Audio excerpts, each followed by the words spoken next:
Hi hello friends, എല്ലാ കൂട്ടുകാർക്കും ഇന്നത്തെ എപ്പിസോഡിലേക്ക് സ്വാഗതം. അങ്ങനെ എപ്പിസോഡ് തുടങ്ങുമ്പോൾ തന്നെ കാണിക്കുന്നത് മനോഹറിനെയാണ്. മനോഹർ അങ്ങനെ കിരണിനെ കാണാൻ വേണ്ടി കണ്ട് സന്തോഷിക്കാൻ വേണ്ടി വന്നിരിക്കുക കേട്ടോ.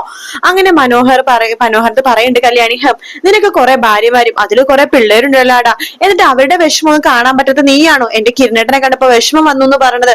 ദേ കണ്ടു കഴിഞ്ഞെങ്കിലേ പോവാൻ നോക്ക് എന്ന് പറയാണ്. അപ്പൊ അവിടേക്ക് താര വരുന്നുണ്ട്. താരക്ക് മനോഹറിനെ കാണാൻ വരും കേട്ടോ.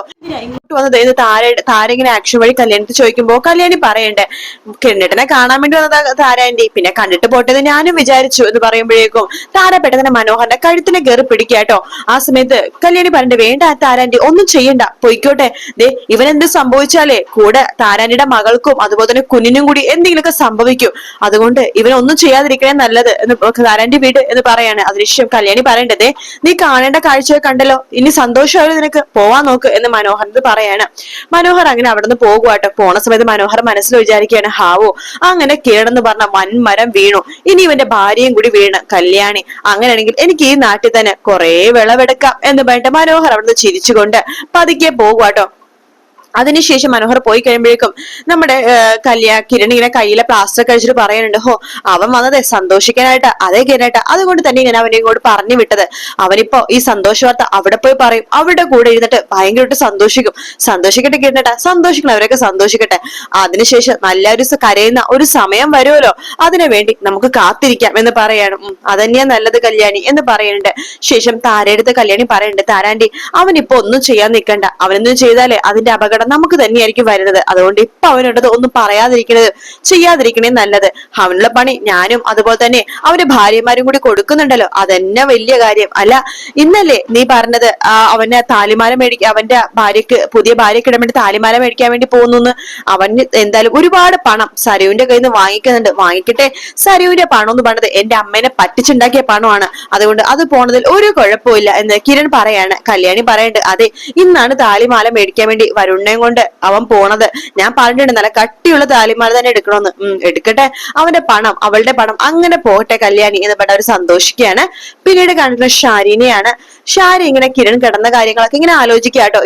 അതായത് ഇന്നലെ പോയിട്ട് കിരണിനെ കാണാൻ പോയതും സരിയുമായിട്ട് കാണാൻ പോയതും കിരൺ ആരാന്ന് ചോദിച്ചതും കല്യാണിനെ കണ്ടപ്പോഴും ആരാന്ന് ചോദിച്ച കാര്യങ്ങളൊക്കെ ആലോചിച്ചുകൊണ്ടിരിക്കുകയാണ് ഷാരി. പക്ഷെ ഷാരിക്ക് എന്തൊക്കെയോ ഒരു സംശയം തോന്നും കേട്ടോ. ഷാരി അതിനെ കുറിച്ച് ഇങ്ങനെ ആലോചിച്ചുകൊണ്ടിരിക്കുകയാണ്, ഇനി കിരൺ അഭിനയിക്കുകയാണോ എന്നൊരു സംശയം ഷാരിക്ക് തോന്നുവാണ്. അതിനുശേഷം കാണിക്കുന്നത് നമ്മുടെ കാർത്തികേനെയാണ് കേട്ടോ. കാർത്തിക് അങ്ങനെ ടെക്സ്റ്റൈൽസിലെ പർച്ചേസ് ഒക്കെ കഴിഞ്ഞിട്ട് അവിടെ അങ്ങനെ സ്ലോ മോഷനിൽ ഇങ്ങനെ ഇറങ്ങി വരുവാണ്. കാർത്തികയുടെ തൊട്ടു പിന്നാലെ തന്നെ നമ്മുടെ ഗംഗപ്രസാദ് ഉണ്ട് കേട്ടോ. ഗംഗപ്രസാദ് ഹെൽമെറ്റ് ഒക്കെ വെച്ചിട്ട് കാർത്തികിനെ തന്നെ നോക്കിക്കൊണ്ടിരിക്കുകയാണ്. കാർത്തിക് അങ്ങനെ വണ്ടിയിലേക്ക് കയറി വണ്ടി ഇങ്ങനെ എടുക്കുന്ന സമയത്ത് പെട്ടെന്ന് കോള് വരുവാണ്. അപ്പൊ പരിചയത്ത് നമ്പറിൽ നിന്ന് കോൾ ആയതുകൊണ്ട് കാർത്തിക ഫോൺ എടുക്കുവാണ്. ഹലോ ആരാ എന്ന് ചോദിക്കുമ്പോ ഗംഗപ്രസാദ് പറയുന്നുണ്ട്, ഓ നമ്പർ മാറ്റിയാലും എന്റെ ശബ്ദത്തിനെ മാറ്റുമോന്നില്ലടി, ഞാനാടി ഗംഗപ്രസാദ് എന്ന് പറയാണ്. നിങ്ങൾക്ക് എന്താ വേണ്ടത് എന്ന് കാർത്തിക് ചോദിക്കുമ്പോ എനിക്കെന്താ വേണ്ടത് നിനക്ക് നന്നായിട്ട് അറിയാലോ, അത് മര്യാദക്ക് തരുവാണെങ്കിൽ ഞാൻ എന്റെ പാട്ട് നോക്കി പോവത്തില്ലേ എന്ന് പറയണം. ആ സമയത്ത് കാർത്തിക് ഒന്നും മിണ്ടുന്നില്ല. കാർത്തിക് എടുത്ത് പറയണ്ട്, നീ എവിടെയൊക്കെ പോകുന്നുണ്ടെന്ന് എന്തൊക്കെ ചെയ്യുന്നുണ്ടെന്നൊക്കെ ഞാനും എന്റെ ഒക്കെ കൂടെയുള്ളവരും നിരീക്ഷിച്ചുകൊണ്ടിരിക്കുകയാടി, ഞാൻ അറിയാതെ നിനക്കൊന്നും ചെയ്യാൻ സാധിക്കില്ല എന്നൊക്കെ പറയുമ്പോ കാർത്തിക പെട്ടെന്ന് ഫോൺ കട്ട് ചെയ്യാണ്. ശേഷം കാർത്തികക്ക് ആകെ ടെൻഷൻ ആവാട്ടോ. ഗംഗപ്രസാദ് മനസ്സിൽ വിചാരിക്കുകയാണ്, ഇപ്പൊ ഞാൻ വിളിച്ച സ്ഥിതിക്ക് അവൾ എന്തായാലും ആ കല്യാണിനെ വിളിക്കുന്ന കാര്യത്തിൽ ഒരു സംശയമില്ല. അതുകൊണ്ട് ഇവള് കല്യാണിനെ വിളിക്കണ മുമ്പ് തന്നെ തളർന്നു കിടക്കുന്ന കിരണിനെ കാണാൻ വേണ്ടി അവിടെ പോയേ പറ്റൂ.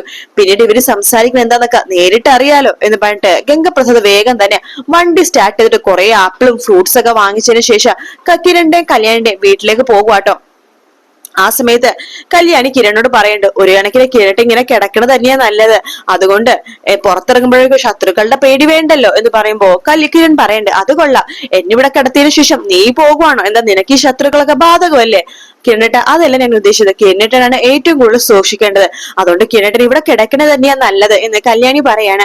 കിരൺ പറയണ്ട്, ഇവിടെ കിടക്കണോണ്ട് വേറെ കുഴപ്പമൊന്നുമില്ല കല്യാണി, പക്ഷെ പുറത്തുനിന്ന് ഇറങ്ങാൻ പറ്റുന്നില്ലല്ലോ, ശത്രുക്കൾക്കൊക്കെ നുണ പറഞ്ഞോണ്ട് പുറത്തിറങ്ങാനും ആരെയും കാണാനും പറ്റുന്നില്ല, അതിന്റെ ഒരു ബുദ്ധിമുട്ടും ഒരു വീർപ്പുമുട്ടലും മാത്രമേ ഉള്ളൂ, അതൊന്നും സാരില്ല കിരട്ട, എല്ലാം ശരിയാകും എന്നൊക്കെ പറഞ്ഞുകൊണ്ടിരിക്കെ തന്നെ ഗംഗപ്രസാദ് അങ്ങോട്ടേക്ക് വരുവാട്ടോ.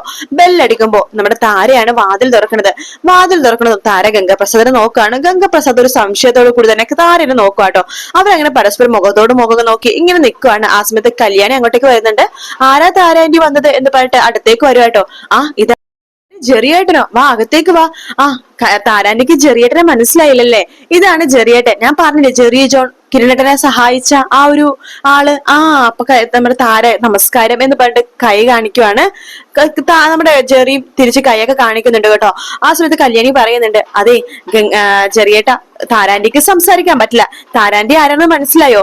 കിരണേട്ടനെ തലതല്ലി പൊട്ടിച്ച ഗുണ്ടകളില്ലേ, ഗുണ്ടകളെ ഏർപ്പാടാക്കിയ രാഹുലിനെ അറിയില്ലേ? ഓ, മനസ്സിലായി, അപ്പുറത്തെ വീട്ടിലെ രാഹുലിന്റെ മോളുണ്ടല്ലോ, സരയു. ആ കുട്ടി, നിങ്ങൾ ഉപദ്രവിച്ചുകൊണ്ടിരിക്കാറുള്ള ആ കുട്ടിയല്ലേ?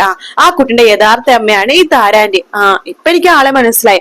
സെൻസാറിനെ ഞാൻ ഇന്നലെ കണ്ടിരുന്നു, കഥകളൊക്കെ പറഞ്ഞായിരുന്നു. അപ്പൊ ഞാൻ താരാന്റിനെ കാണണോന്ന് വിചാരിച്ചാണ്. ശരി താരാന്റി എന്ന് പറയുന്നുണ്ട്. ജെറിയേട്ടനെ അകത്ത് പുറത്തൊരു നിൽക്കാതെ അകത്തേക്ക് കയറി വാ എന്ന് പറഞ്ഞ് വിളിക്കാണ്. കിടിനിപ്പൊ എങ്ങനെയുണ്ട് എന്ന് ജെറി ചോദിക്കുമ്പോ, എന്ത് ചെയ്യാന്, അതേ കിടപ്പ് തന്നെ, ആരെയും മനസ്സിലാക്കാൻ പറ്റുന്നില്ല എന്ന് പറയണം. അങ്ങനെ അകത്തേക്ക് വരുന്നുണ്ട് ജെറി. കിരണെ എന്ന് പറഞ്ഞിട്ട് ഇങ്ങനെ വിളിക്കുകയാണ്. കിരൺ ഒന്നും മൈൻഡ് ഒന്നും ചെയ്യുന്നില്ല കേട്ടോ. ആരെയും മനസ്സിലാവുന്നില്ല ജെറിയേട്ട ഇപ്പൊ എന്ന് പറയാണ്. കല്യാണി, ഞാൻ കുറച്ച് ഫ്രൂട്ട്സ് വാങ്ങിച്ചു. ഇതിന്റെ ആവശ്യമൊന്നും ഉണ്ടായിരുന്നില്ല ജെറിയേട്ട, ഇരിക്കട്ടെ എന്ന് പറയാണ്. അല്ല, നേരത്തെ പറഞ്ഞില്ലായിരുന്നോ അപ്പുറത്തെ സരിയു എന്ന് പറഞ്ഞത്? അവര് പിന്നെ ഇങ്ങോട്ട് വന്നായിരുന്നോ? അവരിന്നലെ വന്നായിരുന്നു, ദുഃഖം രേഖപ്പെടുത്താൻ വേണ്ടിട്ട്. രേഖപ്പെടുത്തിട്ട് പോട്ടെന്ന് ഞങ്ങളും വിചാരിച്ചു. അവര് സന്തോഷിക്കായിരിക്കും ഉള്ളില്, എന്റെ കിരണേട്ടൻ ഇങ്ങനെ കിടക്കുന്നുണ്ട്. പക്ഷെ എനിക്ക് കുഴപ്പമില്ല ചെറിയേട്ടാ, കിരണേട്ടൻ ഇങ്ങനെ കിടന്നാലും എന്റെ കൂടെ തന്നെ ഉണ്ടല്ലോ എന്നൊക്കെ പറയാണ്. ആ സമയത്ത് തന്നെ നമ്മുടെ കല്യാണിന്റെ ഫോണിലേക്ക് കാർത്തിക വിളിക്കാട്ടോ. ഒരു സെക്കൻഡ് ചെറിയേട്ട എന്ന് പറഞ്ഞിട്ട് ആ ഫോൺ കല്യാണി എടുക്കുവാണ്. ഹലോ കാർത്തികേച്ചി എന്ന് പറയുമ്പോ തന്നെ ചെറിയ സൂക്ഷിച്ചിങ്ങനെ കേക്കോട്ടെ അവരുടെ സംസാരം. കാർത്തിക പറയണ്ട്, മോളെ അവൻ ഈ നാട്ടിൽ തന്നെയുണ്ട്, ഗംഗപ്രസാദ്. അവൻ എന്നെ ഫോളോ ചെയ്തോണ്ടിരിക്കുക. ഞാൻ ടെക്സ്റ്റൈൽസിന് ഇറങ്ങിയപ്പോ അവൻ എന്നെ വിളിച്ചിരുന്നു, അവന്റെ ഗുണ്ടകൾ എന്റെ കൂടെ ഉണ്ടെന്ന് പറഞ്ഞു. ആ സമയത്ത് കല്യാണി തിരിച്ചു പറയാണ്, എന്റെ കാർത്തിക ചേച്ചി ഇങ്ങനെ പേടിക്കല്ലേ, അവന്റെ ഗുണ്ടകൾ ചേച്ചിയുടെ കൂടെ ഉണ്ടെന്നുണ്ടെങ്കിലേ കിരണേട്ടന്റെ അച്ഛന്റെ ഗുണ്ടകളും ചേച്ചിയുടെ കൂടെ തന്നെയുണ്ട്, ചേച്ചി ഒന്നും കൊണ്ട് പേടിക്കണ്ട. അല്ല ചേച്ചി പിന്നെ ഇങ്ങനെ പേടിക്കണത്, പ്രകാശിനും അവന്റെ അച്ഛനെയും പണി കൊടുത്ത ചേച്ചി തന്നെയാണോ ഇങ്ങനെയൊക്കെ പേടിക്കണത്? മോളെ, നീ വിചാരിക്കുന്ന പോലെ അവൻ ഭയങ്കര ഫ്രോഡാണ് എന്ന് പറയുമ്പോ കല്യാണി പറയണ്ട്, ആ ഫ്രോഡ് ഇങ്ങോട്ട് വരട്ടെ ചേച്ചി, അവനോട് പണി കൊടുത്തോളാം എന്ന് പറയാണ്. ആ സമയത്ത് ഗംഗപ്രസാദ് മനസ്സിൽ വിചാരിക്കുകയാണ്, ആ ഫ്രോഡ് നിന്റെ അടുത്ത് തന്നെ ഉണ്ടടി എന്നിങ്ങനെ വിചാരിക്കാട്ടോ. ശരി ചേച്ചി എന്ന് പറഞ്ഞിട്ട് ഫോൺ വെക്കുകയാണ്. ആ സമയത്ത് ഗംഗപ്രസാദ് ആയിട്ടുള്ള ജെറി ചോദിക്കണ്ടേ, എല്ലാ കല്യാണി ആരാ വിളിച്ചത്? കല്യാണിയുടെ ചേച്ചിയാണോ എന്ന് ചോദിക്കുമ്പോ, എന്റെ ചേച്ചി തന്നെയാണ്. അച്ഛ ഒന്നാണെങ്കിൽ അമ്മ വേറെയാണ്. ചേച്ചി ചെന്നൈയിലായിരുന്നു, ഇപ്പൊ നാട്ടിലേക്ക് എത്തിയിട്ടുണ്ട്. എന്ത് പറയാനാ, ചേച്ചിക്ക് ഒരു ആങ്ങളയുണ്ട്. ആങ്ങളെന്ന് പറഞ്ഞു കഴിഞ്ഞാൽ ചേച്ചിയുടെ അമ്മ കല്യാണം കഴിച്ച രണ്ടാമത് കല്യാണം കഴിച്ച ആളുടെ ആദ്യ ഭാര്യയിലുണ്ടായിരുന്ന ആളാണ് കേട്ടോ, മോനാണ് കേട്ടോ. ഗംഗപ്രസാദ് എന്ന പേര് ലോക ഫ്രോഡാണെന്നാ പറയണത്. അവനെ സ്വത്തുക്കൾക്ക് വേണ്ടിട്ട് ചേച്ചിയുടെ പുറകെ നടക്കുക. അപ്പോ ചേട്ടൻ എന്ന് പറയുമ്പോ സ്വത്തുക്കൾ തുല്യ അവകാശമുള്ള ഒരാള് തന്നെയല്ലേ? അതെ, അതൊക്കെ അവകാശമൊക്കെ ഉണ്ട്. പക്ഷെ അയാള് ഭയങ്കര ഫ്രോഡാ, സ്വത്തുക്കളൊക്കെ കിട്ടിക്കുന്ന എല്ലാം നശിപ്പിച്ചു കളയും. അതുകൊണ്ട് ചേച്ചിയുടെ അച്ഛൻ ചേച്ചിയുടെ അമ്മയുടെ പേരിലാ സ്വത്തുക്കളൊക്കെ എഴുതി വെച്ചിരിക്കുന്നത്. അയാൾക്ക് ഇപ്പൊ സ്വത്തുക്കൾ വേണമെന്ന് പറഞ്ഞിട്ട് ചേച്ചീനെയും ചേച്ചിയുടെ അമ്മേനെയും വക വരുത്താൻ വേണ്ടി നടക്കുക.